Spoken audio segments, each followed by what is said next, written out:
हाँ मैसेज पढ़ो। आत्मा तो आश्चर्यकारी चेतन मूर्ति तथा उसे चारों ओर से पहचान कर पश्चात नए प्रमाणादि के पक्ष छोड़कर अंतर में स्थिर हो जाए, तब अंतर से ही मुक्त स्वरूप प्रकट होगा।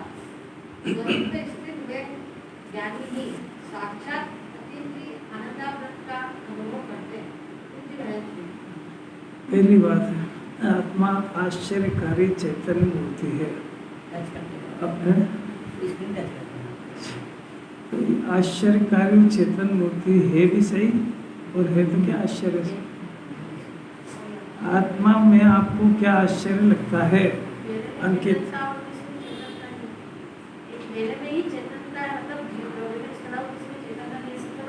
हाँ ये तो चलो अंकित, ये बात है।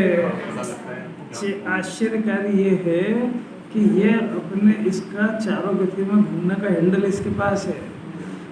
ईश्वर सृष्टि का करता नहीं है। आज इस जीव के पास जो भी संयोग है वो इसी की चॉइस है, इसी ने उसको पूर्व जन्म में पसंद किया था।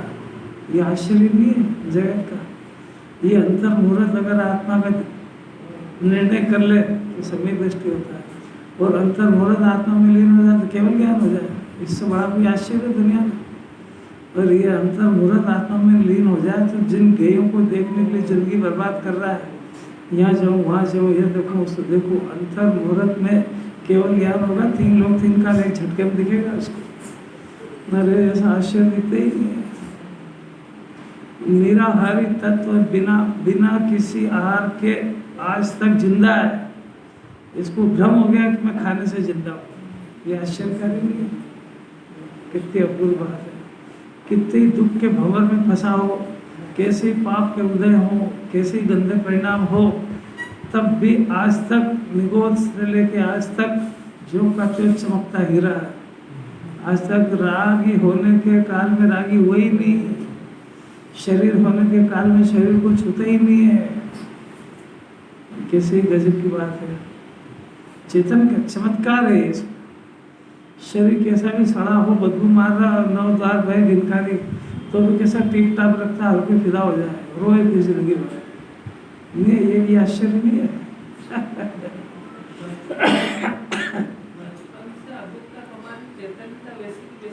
बचपन से नहीं, अनादि से ही है ये सारे। तो इसने सुने ही नहीं है अभी। तो पहली बात ये है कि हाँ जितने हाँ इसीलिए तो कहा उन्होंने आत्मा आश्चर्यकारी। ये जगत में आश्चर्य ढूंढने जाता है।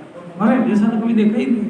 अरे तूने आत्मा नहीं देखा कभी? एक बार आत्मा को पसंद कर लेता तो चक्रवर्ती का वो धूल दिखता है, और आत्मा में लीन हो जाता। 3 लोग 3 काल को एक समय में जान के अनंत सुख भोगता। ये कभी देखा है क्या? तो इसको देखने की जिज्ञासा तो नहीं होती है। बाहर बिल्कुल 3rd क्लास पदार्थ उनको देख के आएगा, प्रेरणा देगा कि तुम भी देखो। क्या देखो, तू पाप कर यही बहुत है। नहीं यही समझ क्या अलौकिक बात है। तो एक बार आत्मा की बात बड़ी मन से सुनना चाहिए कि मेरे जो तो जिज्ञासा, जिस जीव को ये दृढ़ निर्णय हो कि मेरे को इस जन्म में मेरा आत्मा चाहिए और कुछ नहीं चाहिए, तो आत्मा हाथ में आता है। क्या करें? नहीं तो कुछ और भी चाहिए। जिसको कुछ भी चाहिए आत्मा को छोड़ तो भिखारी है। आत्मा का शौर्य जो जानता है उसको कुछ नहीं चाहिए। दिगंबर मिराज जंगल में होए वन बसे, ताके कछु न चाहिए तेई शहनशाह है। मिराज को कुछ नहीं चाहिए तो शहनशाह नाम पाते हैं, और जो कुछ मांगता है वो तो भिखारी है। ऐसा आश्चर्यकारी पदार्थ है। कैसी अलौकिक बात है।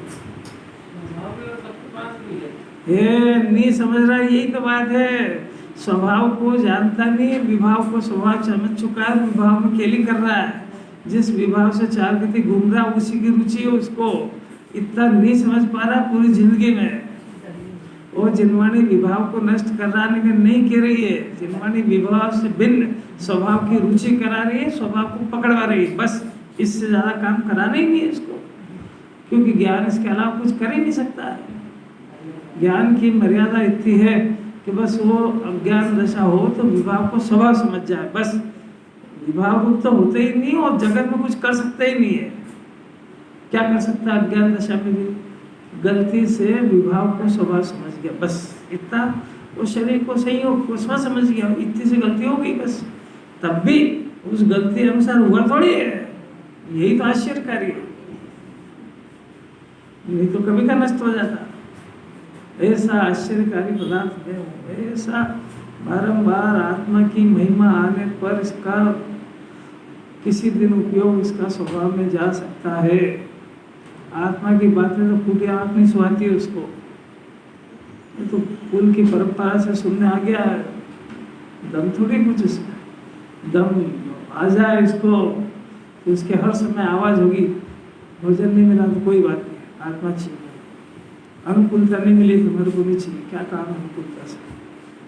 जो गे अंदर घुसता ही नहीं, उसकी जरूरत क्या है, डिमांड क्या है उसकी?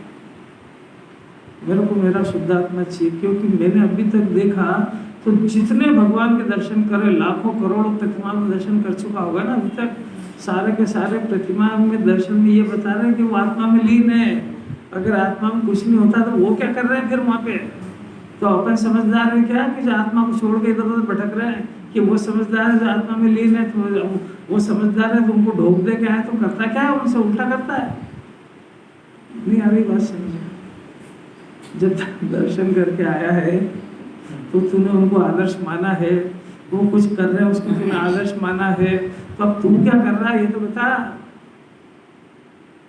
कैसी पूरी बात है, देखो तो। अरे तो बन गया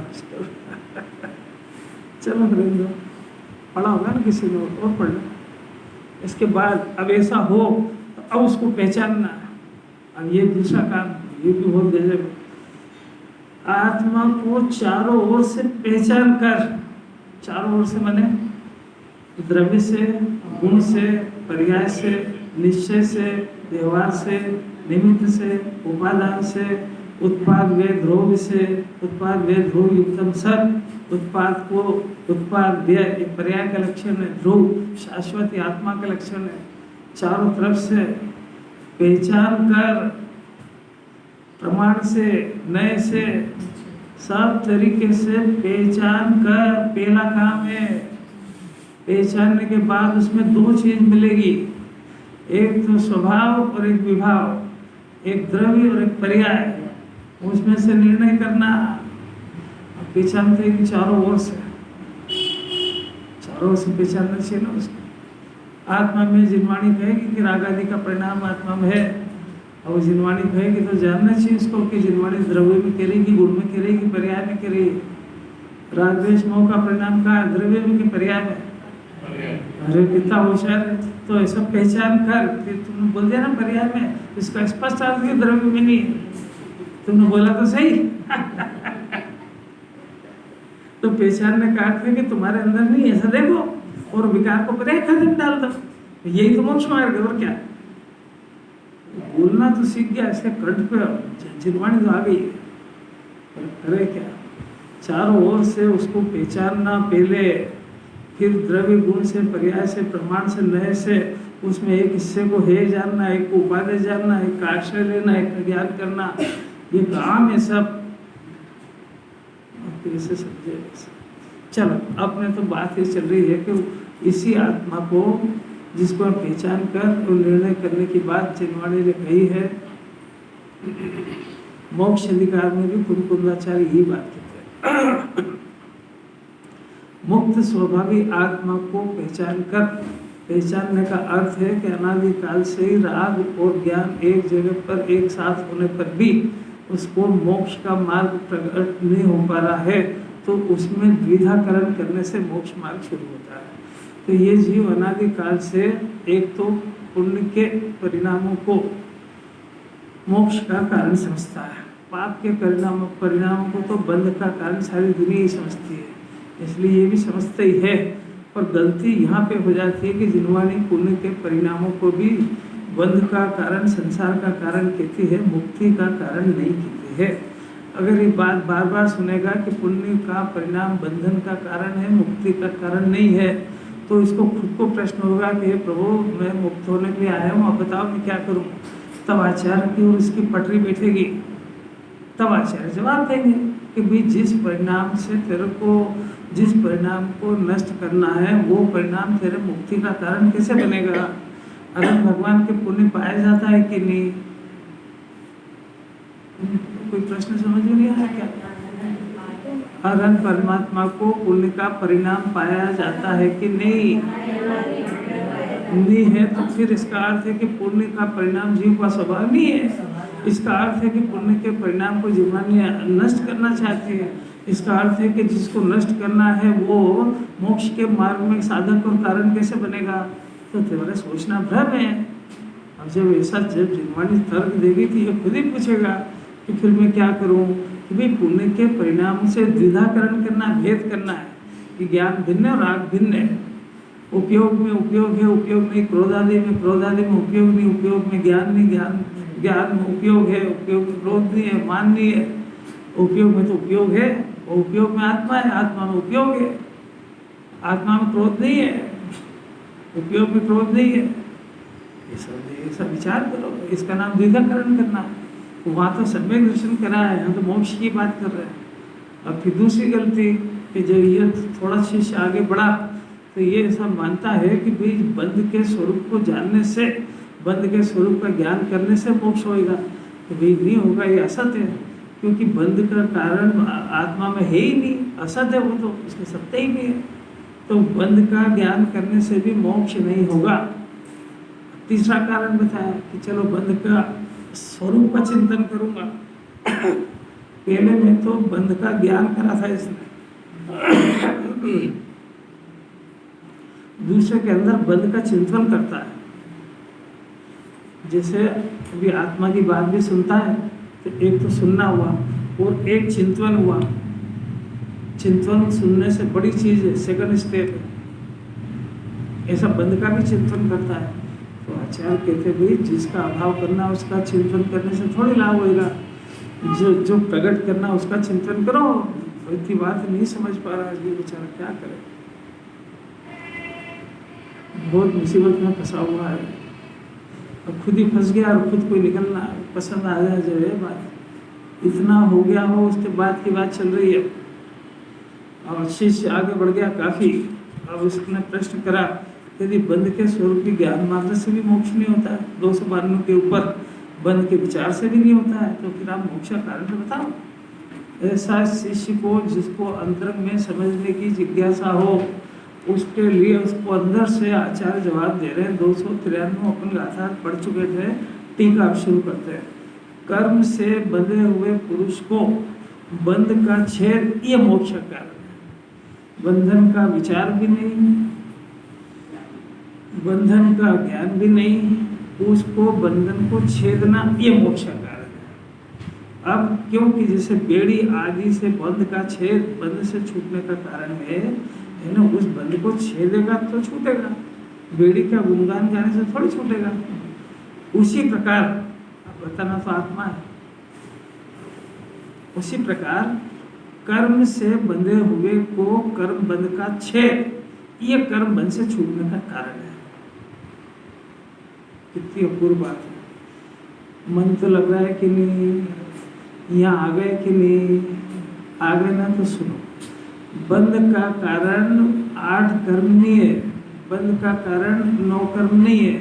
बंध का कारण इस जीव के अंदर मोह राग द्वेष का परिणाम उत्पन्न होता है।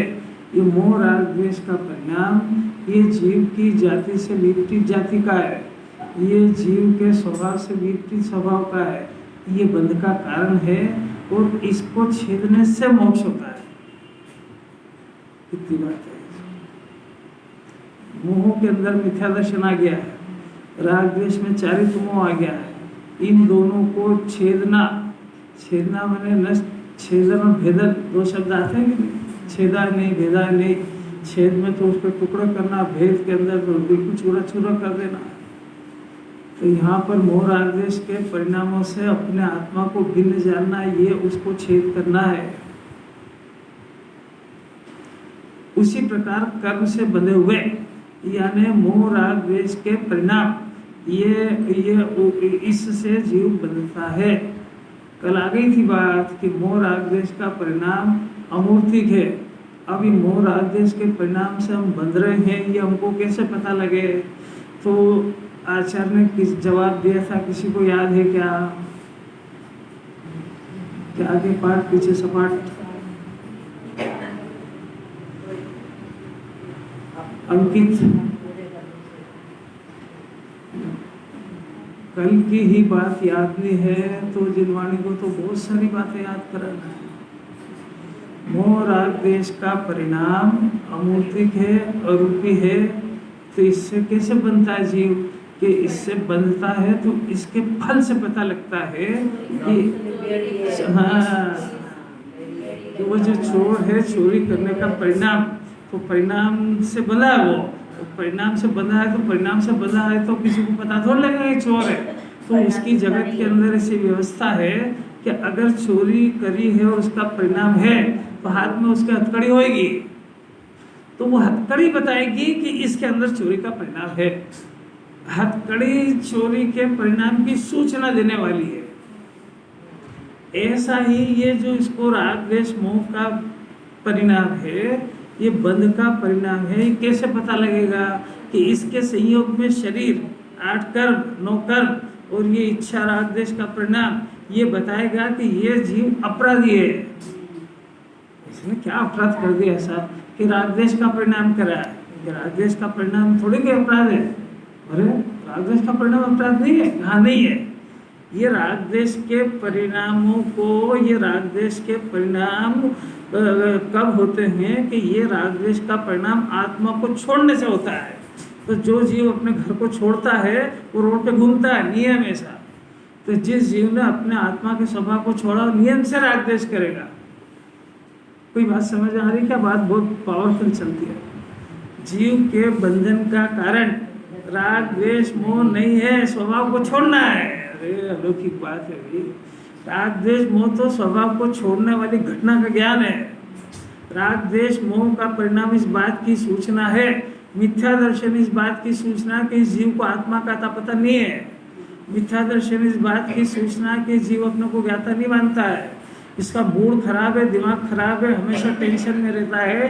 तो टेंशन ही बताता है कि जीव ज्ञाता स्वभाव को नहीं जान रहा है, ये अपने को कर्ता जान रहा है। तो वो टेंशन बताएगा कि जीव को मिथ्या दर्शन ज्ञान चाहिए का परिणाम चल रहा है। इस जीव को मिथ्या दर्शन जाने के बाद, मोह जाने के बाद भी जो अनुव्रत महाव्रत आदि का परिणाम हो रहा है, वो अनुव्रत महाव्रत का परिणाम ये बता रहा है कि ये जीव अभी स्वभाव में इतना लीन नहीं है, इसलिए परिणाम हो रहे हैं। तो ये परिणाम बंध के कारण है, परिणाम बंध के कारण नहीं है, स्वभाव में नहीं टिका, ये बंध का कारण है। अब ये तो दोनों अलट पलट के बात बोलते हैं। इंस्पेक्टर साहब थोड़ी थोड़ी समझ में आ रही है? अरे धीरे धीरे इसलिए ले रहे हैं कि ये सब अंदर चल रहे हैं परिणाम। इसको खाने का परिणाम वेचन कर रहा है कि नहीं कर रहा है? ये कर रहा है। तो ये आहार का परिणाम ये बता रहा है कि आत्मा अतीन्द्रिय सुख से रीता है। रीता माने आत्मा तो आनंद के अतीन्द्रिय सुख की खान है, परंतु ये स्वयं अपने भरे हुए अतीन्द्रिय सुख को नहीं भोग रहा है, इसलिए पुद्गल रोटी के टुकड़ों से भीख मांग रहा है सुख की। वो रोटी ये बताती है, ये ऐसा समझ रहा है कि मैं रोटी और 36 तरह के पकवान खाने से सुखी हो रहा हूँ। अरे मूर्ख है, इनकी तरफ झांक रहा है, ये तेरी आत्मा की विराधना का कारण है, तो यही फल है तेरा। अभी नहीं समझता हो तो समझ जा, नहीं तो आहार पुद्गल है, उसी में पैदा होएगा जाके। बस थोड़ी बहुत भी आए तो इसकी नींद उड़ जाए रात की।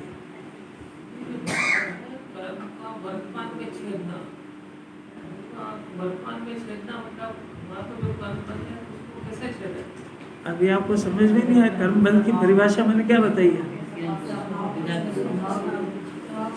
अभी मतलब होश में ही नहीं है ना। मैंने स्टार्टिंग में ही कहा है, जिनवाणी कहती आ रही है कि समय सार के अंदर हम 8 कर्म से बनता जीव ये बात नहीं करेंगे, ये बात चलेगी आगम में, और ये बहुत कठिन है भाई। अभी तक ये पढ़ाई से जरा आगे की क्लास में पढ़ना है कि वही रटना है। भाव कर्म से द्रव्य कर्म से नो कर्म, ये क्लास हो चुकी है। अब तो द्रव्य कर्म नो कर्म का कारण राग द्वेष मोह का परिणाम है, और राग द्वेष मोह परिणाम ये बंध है, और इस बंध से छेदना है। अब छेदने का अर्थ भी तो बता रहे हैं, अभी बताएंगे आगे। अभी क्या होता, किससे निपटना है, शत्रु कौन है, ये तो पकड़ो पहले। जिसको छेदना है उसका परिचय नहीं है, जिससे छेदा जाना है उसका भी परिचय नहीं है। परिचय नहीं है, कोई नई बात नहीं है। कोई जिनवाणी नाराज नहीं होती, क्यों तुमको इतने दिन हो गए समझ में नहीं बोल रहे ऐसा, अनादि से नहीं जान रहा, क्योंकि वो राग बंध का परिणाम यहाँ थोड़ी है, बंध का परिणाम यहाँ हो रहा है। और जो बेचारा परिचय नहीं है, उसको ज्ञान का भी परिचय नहीं, राग का भी नहीं। क्या बात करते साहब, ज्ञान का परिचय नहीं हमको, ये जान तो रहे, ज्ञान हम जानते नहीं क्या? अरे तू राग को ज्ञान समझ रहा है, इसलिए ज्ञान का परिचय नहीं है। ज्ञान का स्वभाव जानना है, राग करना ज्ञान का स्वभाव नहीं है। जब राग करना ज्ञान का स्वभाव नहीं है तो राग बंद करो, तीव्र करो, मंद को जिससे धर्म होता है, ये बात तो लगती नहीं है। कैसी गंभीर बात है, एकदम बेचारा घबरा जाए, इसी बात करते हैं। क्योंकि अनादिकाल से परिचय नहीं है ना इसको, तो बड़े धीरज से परिचय होता है भाई, ऐसा एकदम उतावल से थोड़ी होता है। आचार्य को पता है कितनी गंभीरता, कितनी धीरजता है। हम यही बात एक गाथा से समझाते आ रहे हैं इसको, और 293 तक आ गए इसको, तब तक बेचारा समझ नहीं पाया कि बंद कहते किसको, ज्ञान किसको। कितना सीरियस मामला हो जाए, ज्ञानी जानते हैं। तो गुरुदेव को अपार करुणा थी, जो 19 बार उन्होंने लिया, उसके बाद भी उनको मालूम है कि 415 गाथा 19 बार तो सभा में एक शब्द सुन चुका, उसके बाद भी आत्मा को नहीं जान पा रहा है। तो कोई इसकी हंसी मजाक थोड़ी है। इसका मतलब है कि जिनवाणी जो पुरुषार्थ चाहती है, वो पुरुषार्थ उतना पुरुषार्थ जीव नहीं कर पा रहा है, क्योंकि रिजल्ट क्यों नहीं आ रहा। आपको कुछ गंभीरता लग रही है कि नहीं, समझ में आ रही है कि नहीं?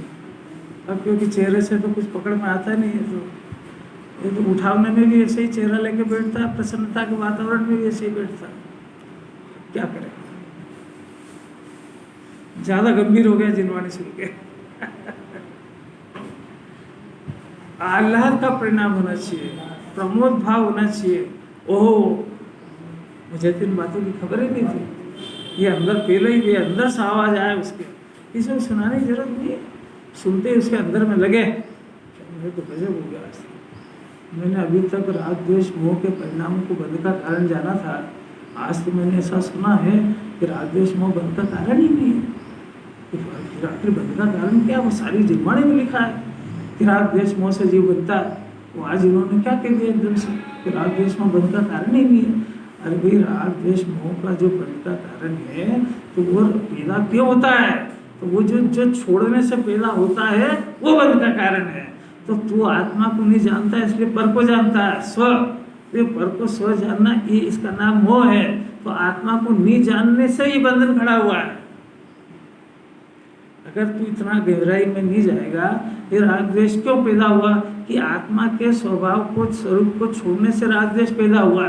तो तू अगर राग द्वेष को बंध का कारण जानेगा तो राग द्वेष से लड़ाई करेगा, मोह से करेगा। तो मोह राग द्वेष नहीं जाएगा। ये इनका उत्पत्ति स्थल, इनका जन्म स्थान का पता करो कि पैदा कैसे होता है। कि आत्मा को छोड़ने से मोह होता है, और आत्मा को छोड़ने से राग द्वेष होता है। तो फिर इसको जो हुआ है ना, उससे परिचय करा रहे हैं। और क्या कहना क्या है, समझना क्या है, गजब ही आश्चर्य की बात है।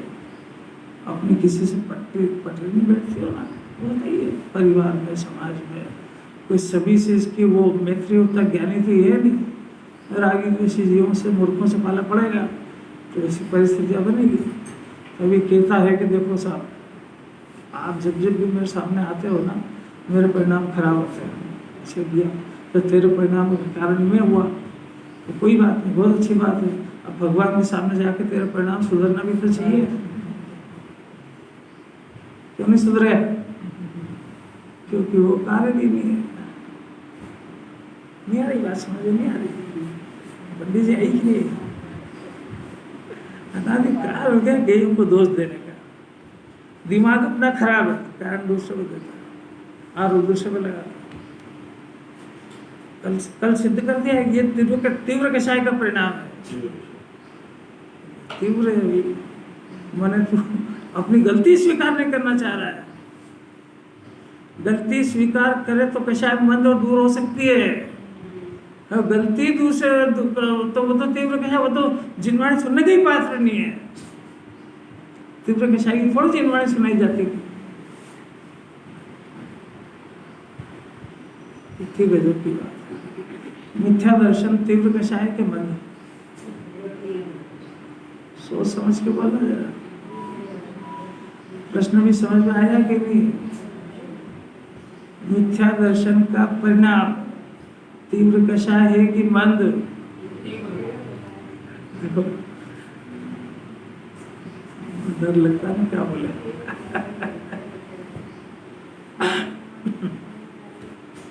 आत्मा कोई भूल चुका है, इससे ज्यादा तीव्र क्या होगी वो। ये जो मंद और तीव्र की परिभाषा है चारित्र मोह वाली में समझता है कि कषाय की तीव्रता और मंदता जो तू समझता है वो जिनवाणी चारित्र मोह की बात है। दर्शन मोह तो तीव्र रहता है तो उस समय में इसको घर कुटुंब परिवार कर्ता बुद्धि और विषय की सुख बुद्धि की लंपटता चलेगी। ये उसकी तीव्र मिथ्यात्व का चिन्ह है। और मंद मिथ्यात्व में वो आत्मा को समझने का परिणाम होएगा, सुनना नहीं है। मेरी बात सुन कि मेरे को मेरे स्वभाव को समझना है, क्योंकि मैं स्वभाव से ज्ञाता हूँ। मैं ज्ञाता हूँ और मैं कर्ता मान रहा हूँ, इसलिए मेरे को इस जन्म के अंदर ज्ञाता बुद्धि को क्या होती है समझना, प्रकट करना है। मैं अनादि अनंत होने पर भी निरंतर मरण के भय से भयभीत हूँ, तो इसलिए मेरे को अपने अनादि अनंत का परिचय करके निर्भय निशंक होना है। ये मंद कषाय के परिणाम मंद मिथ्यात्व के चिन्ह है। ये तुमने ये क्यों बिगाड़ दिया, तुमने ये सिखा दिया, वो तो महाघोर संसारी है। वो तो नहीं आ रही। कोई गोली का रिएक्शन हो गया, डॉक्टर क्या करे इसमें? अपना सादा का उदय है कि डॉक्टर खराब है? अरे बहुत ताकत है। वो घर में 24 घंटे अपने उदय से प्रतिकूलता है कि घर वालों के कारण घर में रहने की कला सीख जाएगा। अगर इतनी बुद्धि हो जाएगी कोई जवाबदार नहीं है। किसी बोल रहा है पानी, दूध, आवश्यकता अनुसार दवा, भोजन, किसी के लाने से नहीं देने से नहीं होता है। अपने कर्म के उदय अनुसार वो परमाणु अपनी क्रियावती शक्ति से इस जीव के पास आते हैं। कोई जवाबदार नहीं है। उन परमाणु को नहीं पता है कि किसके पुण्य का उदय में वहाँ चलूँ, तो भी ऑटोमेटिक बना वैसा है। तो दूसरे इतना समझेगा तो घर में शांति से रह पाएगा। अगर इतना ज्ञान नेत्र नहीं खुल रहा है समय सार पढ़ने पे, तो समय सार को बदनाम और करेगा। नहीं आ रही बात समझ में? बहुत ताकत है, बहुत ताकत है। कोई दूसरा लाके देता है, दवा दूसरा लाके देता है, मनपसंद सामान दूसरा लाके देता है। अरे जगत की व्यवस्था को करे कौन? ऑटोमेटिक हर जीव के पाप पुण्य के उदय अनुसार होती है। भगवान को इच्छा है क्या संवत्सर लगाने की? उनके ही पुण्य का उदय, वो जिस इंद्र ने, सोदर इंद्र ने, कुबेर ने, जिन ने उसमें व्यवस्था करी, संवत्सरण की रचना की, उनके खुद का पुण्य का उदय ऐसा नहीं है कि वो ऐसा संवत्सरण अपने लिए बना ले। क्या अलौकिक बात है, क्या जीवन दर्शन है।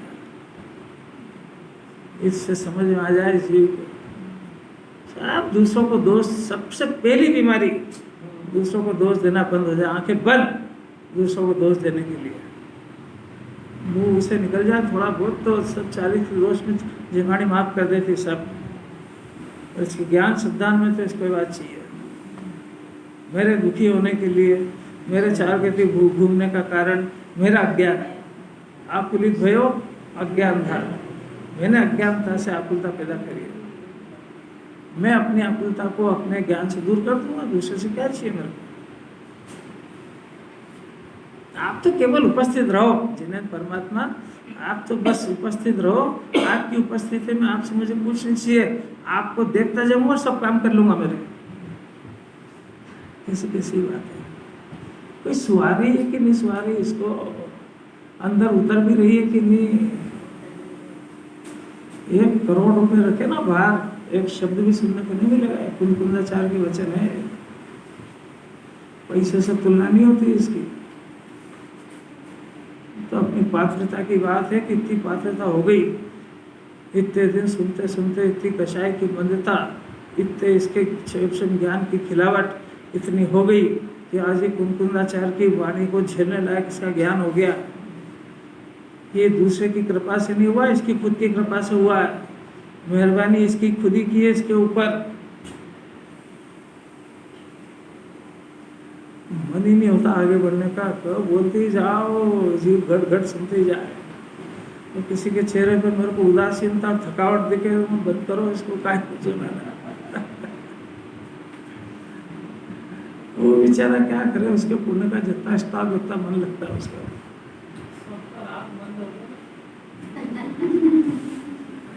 आश्चर्यकारी चमत्कार ये है कि जिन्हें परमात्मा आत्मा में लीन होकर 3 लोक के हर जीव को आत्मा को दिखाने का प्रयत्न करते हैं, वहाँ पूजा के अंदर, विधान के अंदर हर जगह आत्मा दिखाया जाता है, हर पंक्ति में।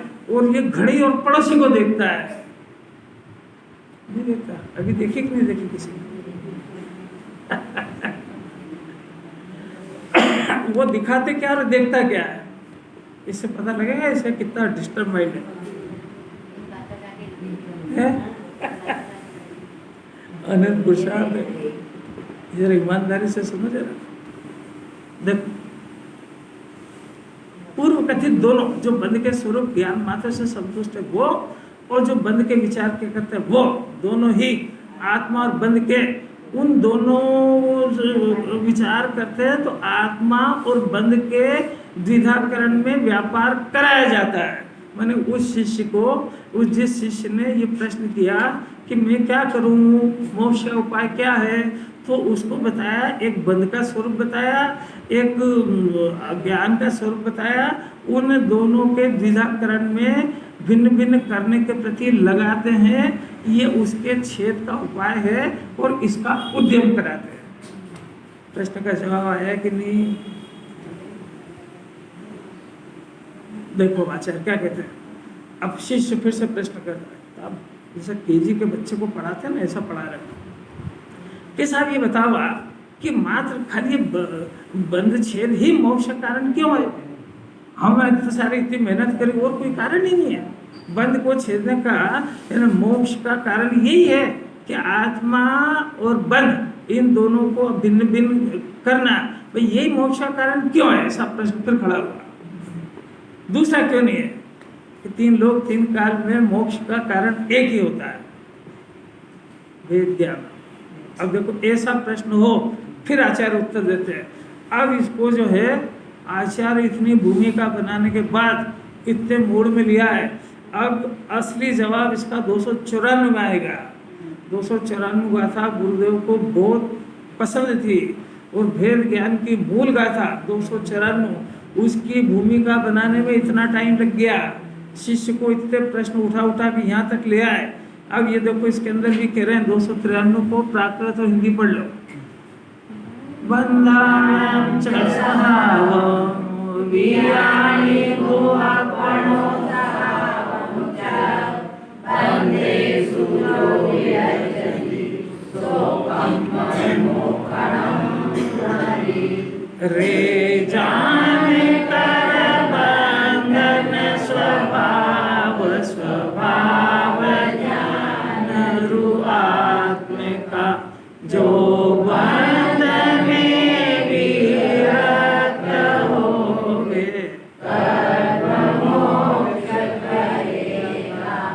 देखो कुंदाचार्य अपना रहस्य बताते हैं। बंध के स्वभाव को और आत्मा के स्वभाव को जानकर पहला काम सौंपा उन्होंने। आपके सुप्रत काम सौंपा है, आप बंध के स्वभाव को जानो। बंध यानी राग लेना, आठ कर्म नहीं लेना, बार बार कह रहे हैं। राग के स्वभाव को जानो। राग का स्वभाव बंधन करना और दुख देना है। आत्मा के स्वभाव को जानकर आत्मा का स्वभाव जानना है। आत्मा में अनंत गुण है। मैं आत्मा हूँ, ज्ञान मेरा गुण है, जानना मेरी पर्याय है। ऐसा आत्मा के स्वभाव को जानो।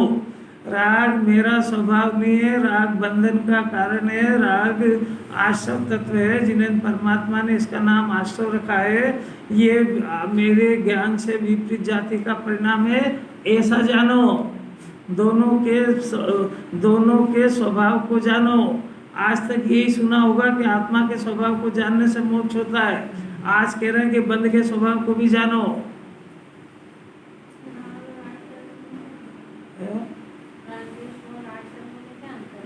राग द्वेष मोह भाव कर्म है, और इस भाव कर्म के निमित्त में 8 कर्म बनते हैं, और 8 कर्म भी अरूपी है। 8 कर्म के फल में 9 कर्म मिलता है।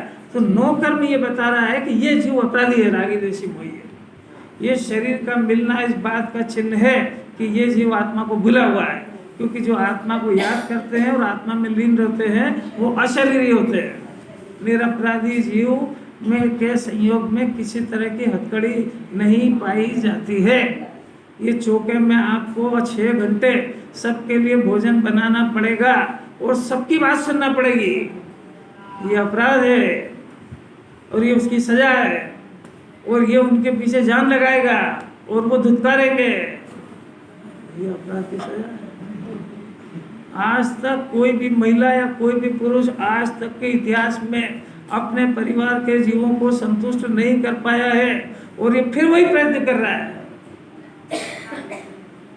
और जिन्हें परमात्मा कह रहे नहीं कर पाएगा तो उनको चैलेंज कर रहा है कि आप नहीं कर पाएंगे। आपको क्या पता है कि मैं इतना पुण्यशाली हूँ कि मेरे परिवार में सब इतने समझदार सज्जन लोग हैं कि तू तीर्थंकर से बड़ा नहीं है। तीर्थंकर के भी सब अनुकूलता थी ना, तब भी ये भोजन का परिणाम के पराधीनता को पैदा करता है, क्योंकि इतना वर्चस्व पुण्य वाला जीव अपने हाथ से पानी नहीं छानेगा, अपने हाथ से भोजन नहीं बनाएगा, पर किसी के सामने जाएगा तो सही। ये पराधीनता ये आत्मा का स्वभाव नहीं है। और कैसी बात है, कैसी बात है। चौके में बोल के देखना खराब बना ऐसा बना, तो कह देंगे बना लो हाथ से, और घुसने देंगे नहीं अंदर, और बनाएगा तो हाथ और चला लेगा। तो एक ही रास्ता है, क्या है?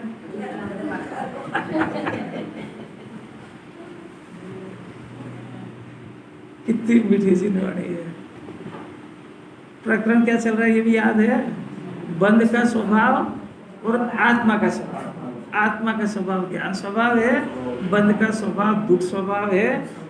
इस बंध के स्वभाव माने राग से जीव बंधता है और दुखी होता है, और ज्ञान ये तो जीव का लक्षण है। इन दोनों को जानो। फिर क्या करें कि इन दोनों को जानकर बंध के प्रति विरक्त हो और स्वभाव के प्रति रक्त हो। जो अपना स्वभाव है उसमें आसक्ति करो, और जो अपना विभाव है उसे विरक्त हो। बस ये कर्मों के क्षय करने की, बंद करने की विधि है। ऐसा जो जीव कर लेगा मुक्त हो जाएगा। आपको बंधन छेदने की विधि समझ में आई क्या? थोड़ी थोड़ी सी। आचार्य 294 में बहुत रहस्य बोलेंगे, अब उनको संतुष्टि थोड़ी है। उनको मालूम है कि खाली 250 की गर्दन हिला रहा है, और इसको घर पर जाके वही काम करेगा। है मजा उसी में आएगा जिसमें दुखी होगा और बंधन को मानेगा। क्या करे पंडित जी? अब देखो, अब कुंदाचार्य ने बंध के स्वभाव को हाईलाइट किया था। अब देखो अमृतचंद्राचार्य की स्टाइल देखो, वो आत्मा के स्वभाव को हाईलाइट करते हैं। देखो, जो निर्विकार चेतन मात्र, चमत्कार मात्र आत्म स्वभाव को और उस आत्मा को विकार करने वाले बंध के स्वभाव को जानकर इन्होंने पहले आत्मा को लिया। आत्मा का स्वभाव कैसा है? निर्विकार चैतन्य चमत्कार मात्र। अरे कैसा कैसा शब्द है। राग बंध तो फिर विकार है। निर्विकार चैतन्य चमत्कार, ऐसे आत्म स्वभाव ये है आत्मा। और विकार करने वाला बंध, देखो बंध का नाम ही विकार करने वाला है। वो आत्मा के ज्ञान के स्वभाव से विपरीत जाति का है। वो जो राग आदि का परिणाम होता है और ज्ञान का परिणाम होता है, तो ज्ञान का परिणाम आत्मा के अंदर से आता है और राग आदि का परिणाम कर्म के उदय में जुड़ करके आता है। दोनों का उत्पत्ति समय एक, दोनों का उत्पत्ति स्थल एक। और सारी जिनवाणी कह रही है कि राग आदि जीव व्यवहार से करता है। अगर राग द्वेष मोह का परिणाम नहीं करता हो तो सारा आगम फेल हो जाएगा। सारी जिनवाणी कह रही कि जीव राग द्वेष मोह का करता है, 8 कर्म कर रहा है, 8 कर्म बांध रहा है, 4 गति भटक रहा है। यहाँ कह रहे हैं कि नहीं, आत्मा तो तीनों काल ज्ञान कर रहा है। वो था विभाव, कितना अल्टा पलटा है। उस व्यवहार, वो सब व्यवहार के वचन थे, उसको निश्चय से छेद कर रहे हैं। अज्ञानी की गलती क्या है कि जितने शब्द जिनवाणी व्यवहार की बात करती है उन सबको निश्चय मानता हो। तो मैं 4 गति भटक रहा हूँ, भाव कर्म कर रहा हूँ, उसको निश्चय से मानता है। किसी बात है। विकार करने वाले बंध के स्वभाव को जानकर, ऐसे थोड़ी खाली शास्त्र से जानकर नहीं लिखा है, स्वभाव से जानकर लिखा है। शास्त्र से तो ज्ञान बहुत है, 7 तत्व का बहुत कह देगा कि पूछ लो किसी से। डॉक्टर ने वही बताएगी, बहु बेटे पारे के स्वभाव शास्त्र से के अपने ज्ञान से। अरे क्या बात कर रहा है। देखो कितना बोलना सीख गया, कोई जवाब काट नहीं सकता इसका। स्व क्या है ये बता दो। स्व आत्मा है साहब, इतना जानते हो। बातें बोलना तो सीख गया।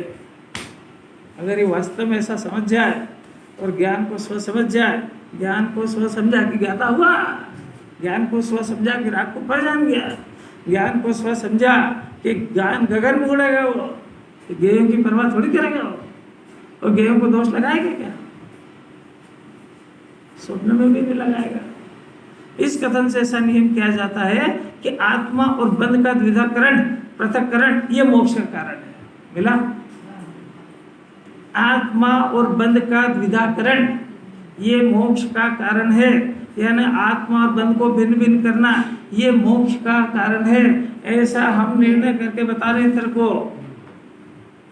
जो तू मान रहा है कि बंध का विचार करना, बंध का ज्ञान करना, व्रत पूजा करना, ये मोक्ष का कारण नहीं है। मोक्ष का कारण राग बंध के स्वभाव को जानना, ज्ञान के स्वभाव को जानना, अपने ज्ञान से जानना, जिनवाणी से नहीं, टीप टीप के नहीं बोलना, अपने ज्ञान से दोनों को जान करके फिर विभाव से विरक्त होना, स्वभाव में रक्त होना। क्योंकि एक सामान्य नियम है कि आप जगत के अंदर जो अपनी चीज होती है उसको आप अपनी मानो, जो अपनी नहीं होती उसको पराई जानो। तो आपको आपका ज्ञान अपना है, राग आदि के परिणाम अपने नहीं है। ऐसा तो न्याय की बात है। ऐसा जानो और विरक्त होने पर फिर से राग आदि के परिणाम भाव कर्म है, इससे मिलने वाले सब 9 कर्म है। फिर उनसे जीव का क्या संबंध है? गजब हो गया। तो ये 9 कर्म को अपना मानता है तो कितनी समझदारी कर रहा है कि जिन्हें भगवान से ठीक उल्टा कर रहा है। और कैसे हंसते हंसते इसको समझ में आ जाए। सिद्ध भगवान के पास क्या क्या चीज है? द्रव्य कर्म, भाव कर्म, 9 कर्म है। इसके पास उनसे ज्यादा है कि कम? आपके पास क्या क्या है भाई? द्रव्य कर्म, भाव कर्म, 9 कर्म सब है ना, कोई बात नहीं। द्रव्य कर्म, भाव कर्म, 9 कर्म में सिर्फ भाव कर्म हट गया, बाकी द्रव्य कर्म भी 4 तो घातिया कर्म बचे ही है आनंद भगवान के पास, और 9 कर्म भी बचे हुए हैं। उनके पास ये घबराने की बात नहीं है। पर जो सिद्ध भगवान ने नष्ट कर दिया ये उनका स्वामी बनता है। और माला सुबह उठ के सिद्धों की फेरता है। वारे सिद्ध भगवान की माला, ओम नमः सिद्धेभ्य, कितनी बार? सुबह दोपहर शाम। और पूरे 24 घंटे जप तो दो। माला जपने का अर्थ है कि तीनों मेरे लिए है। जब भाव कर्म में अपना नहीं है तो उससे बनने वाले कर्म, उसके मिली सामग्री का मालिक कैसे बनेगा? अरे अपने आप से प्रश्न करो जरा। अगर उनका स्वामी बन रहा है तो भाव कर्म का स्वामी गारंटी से है। जिनवाणी को बोल के मत बता कि मैं भाव कर्म का से नहीं आ रहा हूं, मैं बंध का स्वरूप जानता हूं, मत बता जिनवाणी को, क्योंकि तू नो कर्म का मालिक बन रहा है तो भाव कर्म का हो गया अपने आप। नहीं आ रही कोई बात समझ आ रही कि नहीं आ रही? बोलने से क्या होता है? हथकड़ी बुरी है और अब मैं कभी नहीं आऊंगा, और तो इंतजार कर रहा है कि मैं जेल से छूटूं। भैया जेल से छूटू ताक काम सब तैयार है, घोड़े तैयार है काम के। एक आध चाबुक वाबुक पड़ा कि नहीं किसी को? नहीं पड़ा। घर का याद नहीं आ गई? देखो मेरे को तो आ गई। आत्मा भिन्न भिन्न करना है, मोक्ष कारण से निर्णय हुआ। अब प्रश्न फिर से बहुत गंभीर, और अब आचार्य जवाब देंगे कि आत्मा और बंध आपने बता तो दिया इनको अलग अलग करना, वो करूं कौन से साधन से? गजब क्या प्रश्न है यार। आत्मा और बंध किस साधन के द्वारा अलग अलग करें भाई? अरे कैसा, अपने तो प्रश्न ही पैदा नहीं हुए। अपन तो ऐसा शूरवीर है कि वो आप बंद का कारण सुन के सबको याद करके सुना दे, वो शुरू करे ही नहीं। शुरू करेगा तो प्रश्न खड़ा होगा कि इनको अलग अलग तो करना है, करेंगे ऐसे तो कोई साधन तो चाहिए ना। अरे आपने बोल दिया कि इसमें इस लकड़ी के 2 टुकड़े करना है तो करेंगे, वो साधन तो दो, हथौड़ी दो, छेनी दो, आरी दो, कुछ तो दो, तो हमको 2 तो कर देंगे बंद, और ये करेंगे ऐसे, ये तो बताओ। इतना प्रश्न के लिए इंतजार करो अगले पुण्य के उदय का। दोनों चीज खड़ी तो हो